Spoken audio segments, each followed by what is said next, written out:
Alright, let's talk about Adonis models. Lucid is an implementation of the active record design pattern in JavaScript.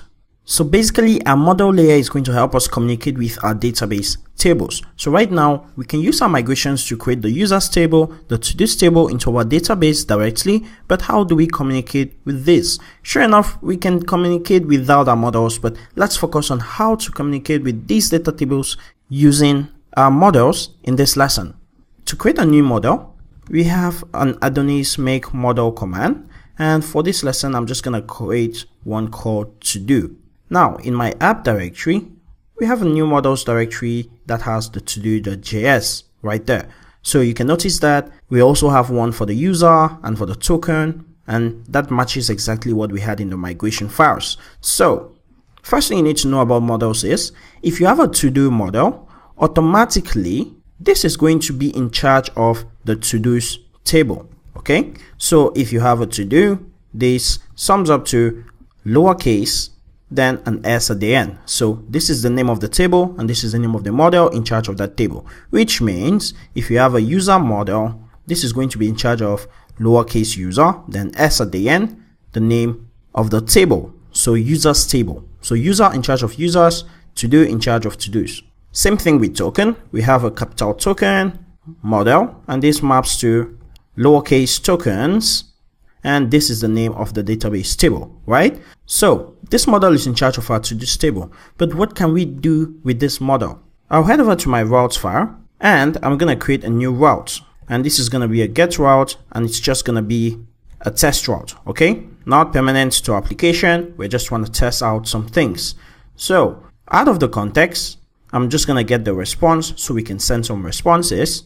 And right here at the top, I'm going to import my model or require in my model. So I'm just going to say constant to do is equal to, and would use the use function.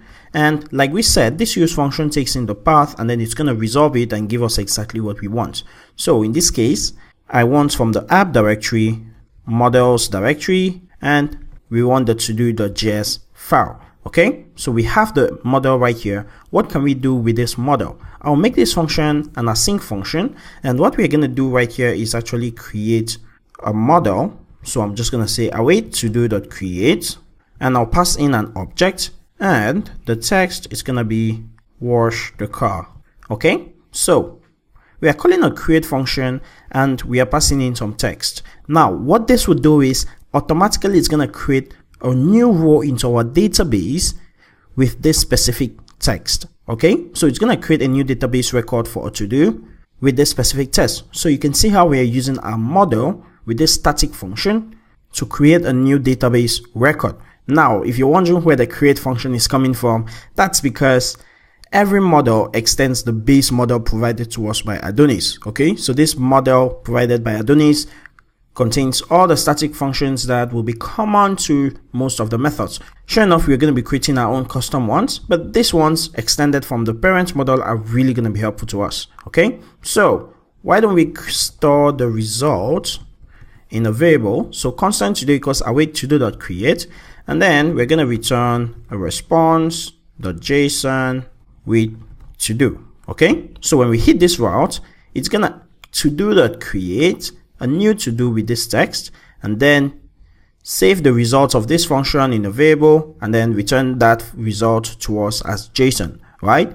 So I'll visit the test route and great, look at right there, we have some JSON returned to us. We can see that the ID is 1, the text is wash the car, and then we have the created at and updated at timestamp fields. If we head over to our database and we give the to-dos table a refresh, right there, we can see we have a brand new row in the database. So using our model as easy as that, we were able to create a new record. Why don't we try this again?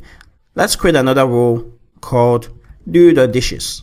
Okay, save that, refresh again, and great, we have a second record. And if we check our database, we have a second record right here. So automatically, this helps us to create database records into our to-dos table.